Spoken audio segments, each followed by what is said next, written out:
National Headlines. This is Amina Ansari. In this show, we will discuss the top headlines from the leading newspapers of the country. Let's start with the Times of India. Trump indicted for efforts to overturn the 2020 elections result. The former US President Donald Trump was indicted on Tuesday in connection with his widespread effort to overturn the 2020 election following the sprawling federal investigation into his attempts to cling to power after losing the presidency.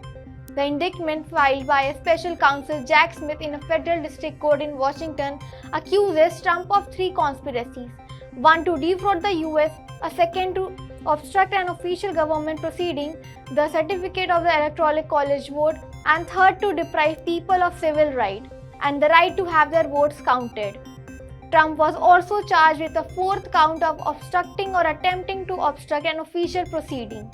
The attack on our nation's capital on January 6, 2021 was an unprecedented assault on the seat of American democracy, said Smith. It was fueled by lies by the defendant targeted at obstructing a bedrock functions of the US government, the nation's process of collecting, counting, and certifying the result of the presidential elections. The charges significantly an extraordinary movement in US history, a former president in the midst of the campaign to return to the White House being charged over bids to use the lever of the government power to subvert democracy. Let's move to the Indian Express. Another female cheetah dies at the Kunu. 9 deaths since March. One more adult cheetah, which was brought from Namibia in September last year, has died at the Kunu National Park in Madhya Pradesh. With this, 6 adult cheetah, all relocated from Namibia and South Africa, and 3 cubs born in India have died since March this year. Next, let's move to the Hindu. Elected women representatives in the rural local bodies have been agents of economic challenge. PM Mr. Narendra Modi on Wednesday said that India's 1.4 million elected women representatives in the rural local bodies have been key agents of economic, environmental and social change in India.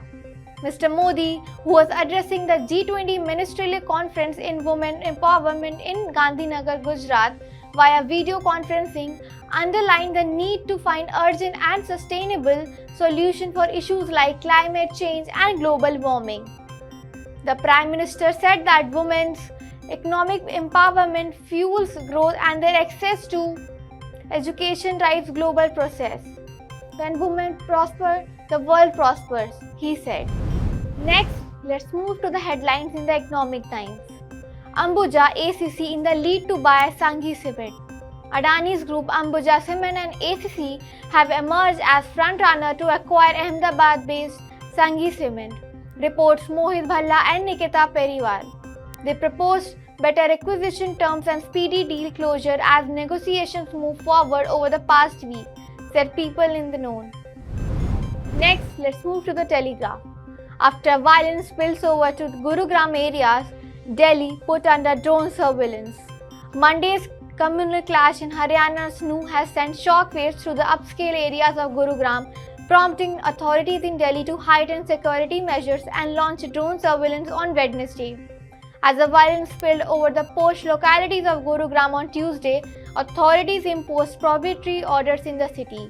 Several shops and vehicles near the residential society in Gurugram fell victim to arson on Tuesday, escalating the tension further, reports NDTV.com.